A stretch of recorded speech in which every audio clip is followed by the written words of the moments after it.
sigaretni halol emasligini insonning sog'lom tabiati o'zi ko'rsatib turadi. Sigaret chekadiganlar diqqat qilinglar. Bir piyola choy ichasiz, sharbat ichasiz, olmani yeysiz, bismillah deysiz. Sigaret chekayotib bismillahda boshlaysizmi? O'zingiz aytyapsiz bu narsaning noto'g'riligini. Yeb bo'lib turib, ichib bo'lib turib, boyagi narsani alhamdulillah deysiz. Endi sigaretni tugatib turib, alhamdulillah deysizmi?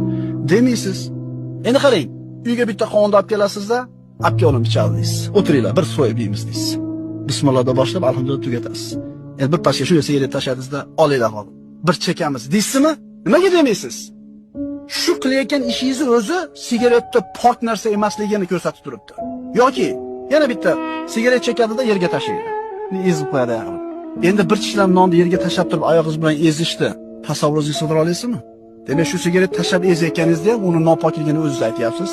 Yoki hojatxonada o'tirib olmayishni tasavvur qila olasizmi? Lekin nima qilasiz? Sigaretni chekasiz. Xullas, birodalar, aqliy, naqliy, ilmiy dalillar to'lib turibdi.